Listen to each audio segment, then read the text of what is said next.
বাড়ি, রাস্তা তৈরি, জল সরবরাহ, আমার পাড়া আমাদের সমাধান ইত্যাদি প্রকল্পে কাজ হোক না হোক প্রচার বাড়াতে হবে। ইতিমধ্যে আমাদের রাজ্যে আপনারা জানেন যে আমি কিছুদিন আগে আমাদের প্রধান কার্যালয় 6 নম্বর মুরলীধর সেন লেন থেকে, সেখান থেকে আমি অভিযোগ করেছিলাম যে 7,000 কোটি টাকার 9,114টি স্কিমে টেন্ডার করা হচ্ছে এবং আমি ঠিকাদার বন্ধুদেরকে অনুরোধ করেছিলাম আপনারা আর যাওয়ার শেষ মুহূর্তে ঠকবেন না। আপনারা ঠকবেন না, যদি ঠিকাদারি নেন আমরা কিন্তু ভবিষ্যতে দায়িত্বে এলে এই অবৈধ কাজের পেমেন্ট করতে পারবো না। মাত্র 10% টাকা, 700 কোটি টাকা দিয়ে জোর করে কাজগুলোকে টেন্ডার করাচ্ছে বা অ্যাওয়ার্ড করছে বা কাজ করতে শুরু করছে। 7,000 কোটি টাকায় মাত্র 10% টাকা অ্যাকচুয়াল বরাদ্দ। কারণ উনি ভালো করে জানেন যে ফেব্রুয়ারি 3rd উইকে দুদিন একদিন এদিক ওদিক হতে পারে, এটা ইলেকশন কমিশনের বিষয়, আমার নয়, কিন্তু 2021-এর যে দিন সে অনুযায়ী এমসিসি চালু হয়ে যাবে আফটার 20th ফেব্রুয়ারি এনি ডে, সেটা ইলেকশন কমিশন বলবে। তাই তারপরে তো আর কোনো প্রশ্ন নেই। এখানে বলা হয়েছে মনোজ পন্থ জেলা শাসকদের এবং বিডিওদের এখন থেকে প্রচার সর্বোচ্চ স্তরে নিয়ে যেতে হবে, প্রতিটি এলাকাকে রাখতে হবে নিবিড় প্রচারের আওতায়, বলতে হবে এই কাজ শুধুমাত্র রাজ্য সরকারই করছে, প্রচারের জন্য ব্যবহার করতে হবে লিফলেট, মাইক প্রচার আর মুখ্যমন্ত্রী ছবি দেওয়া হোর্ডিং, এলাকায় এলাকায় দৃশ্যমান প্রচারের ব্যবস্থা, 15 বছরের রিপোর্ট কার্ড এবং উন্নয়নের পাঁচালী সাধারণ মানুষ কাছে পৌঁছে দেওয়া সরকারের চ্যালেঞ্জ এবং শিলান্যাস, মানে কাজ হবে না, শিলা পোতা হবে। গ্রাম পঞ্চায়েত স্তরে শিলান্যাসের পরে জেলা শাসককে গ্রাম পঞ্চায়েত স্তরে একটা মিটিং করতে হবে। মিটিংয়ে থাকতে হবে এলাকার জনপ্রতিনিধি, অর্থাৎ তৃণমূলের, ওনারা তো আমাদের স্বীকার করেন না জনপ্রতিনিধি হিসেবে, নির্বাচিত পঞ্চায়েত সদস্য, সরকারি কর্মচারী, গ্রামবাসী। মিটিংয়ে উপস্থিতি ন্যূনতম 500 জন নিশ্চিত করতে হবে। সেখানে মুখ্যমন্ত্রীর ছবি দিয়ে বক্তৃতা হবে, আইপ্যাক অর্গানাইজ করবে। উপস্থিতিদের অন্তত 50% মহিলা হতে হবে এমন নির্দেশ দেওয়া হয়েছে।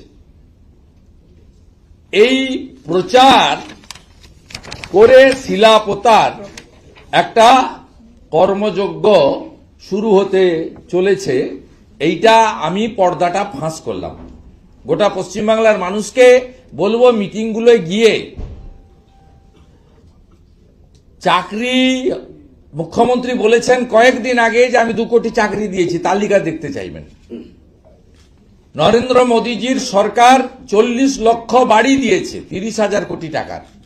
কেন বাড়ি চাইনি প্রশ্ন করবেন। 72 লক্ষ শৌচালয় দিয়েছে, কেন শৌচালয় পাননি প্রশ্ন করবেন।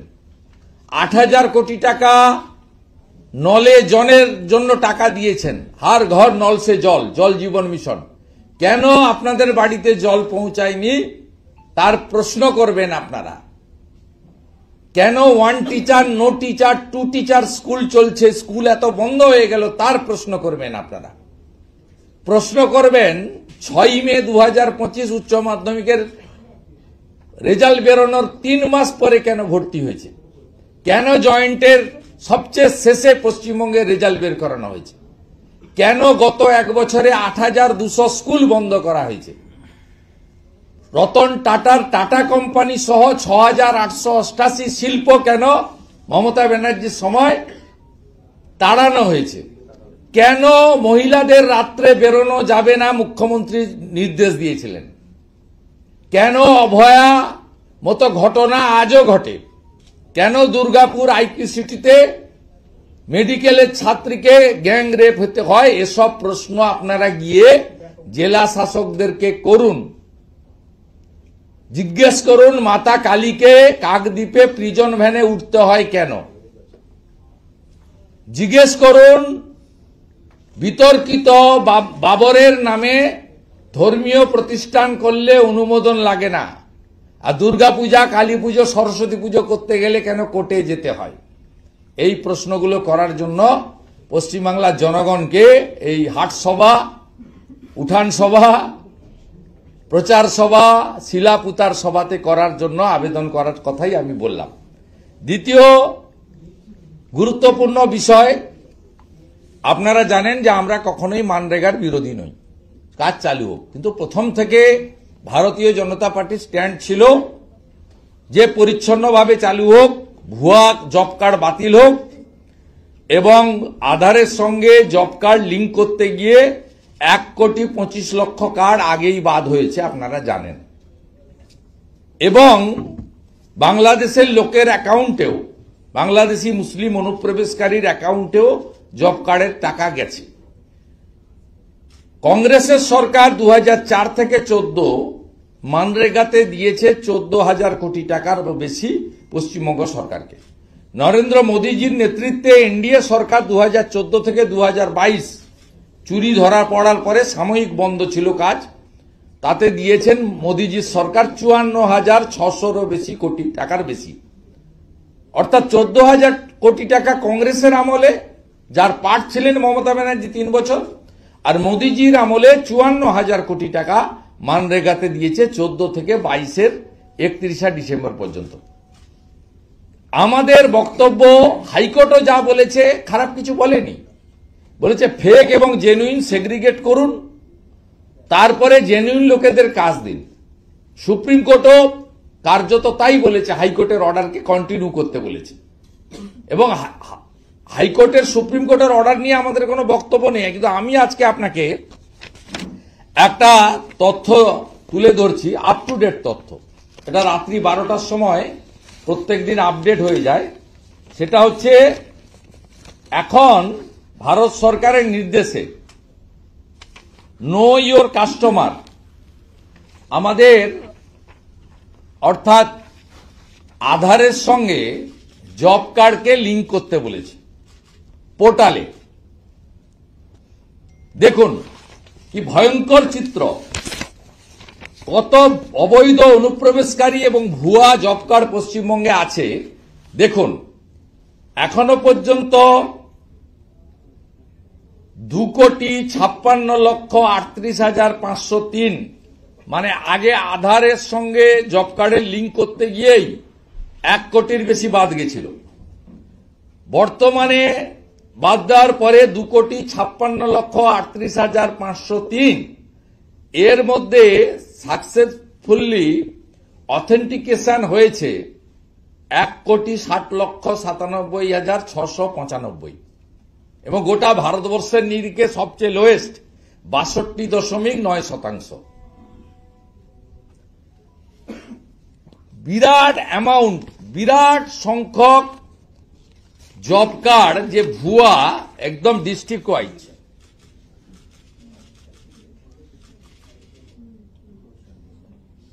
দেখুন, এবং এই জব কার্ড যাদের অথেন্টিকেট হচ্ছে না কেওয়াইসিতে, তারা কত হাজার কোটি টাকা তুলে নিয়েছে তারও তালিকা আমি যথাসময়ে আপনাদের কাছে দিয়ে দেব। আর একটি বিষয়, আজকে আমরা প্রধানমন্ত্রীকে ধন্যবাদ জানাবো, তিনি বন্দে মাতরমের উপরে একটি অত্যন্ত সুন্দর, এবং তার যে গোটা বিশ্বের মধ্যে আমরা মনে করি অন্যতম ভালো বক্তা তিনি বন্দে মাতরমের উপরে পশ্চিমবঙ্গ থেকে তৈরি হওয়া বন্দে মাতরম নিয়ে তিনি আজকে সংসদে একটি মূল্যবান বক্তব্য রেখেছেন। দেশবাসী শুনেছেন, আমরাও শোনার চেষ্টা করেছি। এই বক্তব্য একটি বন্দে মাতরমের সার্ধশতবর্ষে একটা বড় প্রামাণ্য দলিল হিসেবে ভারতবর্ষে স্বীকৃতি হিসেবে থাকবে, ভবিষ্যৎ প্রজন্ম জানবে। আমরা প্রধানমন্ত্রীকে ধন্যবাদ দিই। আমি মাননীয় মুখ্যমন্ত্রী, তিনি এয়ারপোর্টে যাওয়ার সময় এই বন্দে মাতরমকে কেন্দ্র করে অনেকগুলি কথা বলে গেছেন। আমি গত কয়েকদিন ধরেই দেখছি, যেদিন বন্দে মাতরমের সার্ধশতবর্ষ ছিল পতাকা দূরে সরিয়ে রেখে সমস্ত রাষ্ট্রবাদী নাগরিকরা ভারতীয় জনতা পার্টি অর্গানাইজ করেছে। আমরা সব জায়গায়, আমিও কোথাও ছিলাম, লকেট দিয়েও কোথাও ছিলেন, রাহুল দাও ছিলেন, অন্যান্য সমস্ত নেতারা রাজ্য সভাপতি সহ কোথাও কোথাও ছিলেন। আপনারা দেখেছেন সেদিনই মমতা ব্যানার্জির মস্তিষ্ক প্রসূত রাজ্য সঙ্গীত গাওয়ার নির্দেশনামা জারি করা হয়েছিল স্কুলগুলোতে, যাতে বন্দে মাতরম কাউকে গাইতে না হয়। এটার মধ্য দিয়ে তিনি বন্দে মাতরম এবং ঋষি বঙ্কিমচন্দ্রকে এবং ভারত মাতাকে, বন্দে মাতরম হচ্ছে সঞ্জীবনী মন্ত্র, এই মন্ত্র হচ্ছে জাগরণের মন্ত্র, এই মন্ত্রকে তিনি কার্যত অপমান করেছিলেন। আমি মুখ্যমন্ত্রীর কয়েকটা বক্তব্য শুনেছি, তিনি বারবার বলেছেন বন্দে মাতরমটাকে পুরো গাওয়া হয় না, কারণ সেখানে নাকি সাম্প্রদায়িক কিছু কথাবার্তা আছে। ঠিক একইভাবে আজকে উনি উত্তরবঙ্গে কোথাও একটা যাচ্ছেন, যাওয়ার পথে আজকেও বলেছেন যে বন্দে মাতরমকে পূর্ণাঙ্গ গাওয়া হয় না, রবীন্দ্রনাথ ঠাকুর ঠিক করে দিয়েছিলেন কোন পোর্শনটা গাওয়া হবে। এইটার মধ্য দিয়ে তিনি কি বলতে চেয়েছেন, যে পোর্শনটার কথা তিনি বলেছেন, আমি পশ্চিমবাংলার বাঙালিদের বলছি, আমরা তো মা দুর্গার সবচেয়ে বড় পুজোর জন্য 1 বছর ধরে আবাল বৃদ্ধ বনিতা অপেক্ষা করে থাকে। তুমি বিদ্যা, তুমি ধর্ম, তুমি হৃদি, তুমি মর্ম, তং হি প্রাণা শরীরে, বাহুতে তুমি মা শক্তি, হৃদয়ে তুমি মা ভক্তি, তোমারই প্রতিমা গড়ি মন্দিরে মন্দিরে, তং হি দুর্গা দশপ্রহরণ ধারিণী,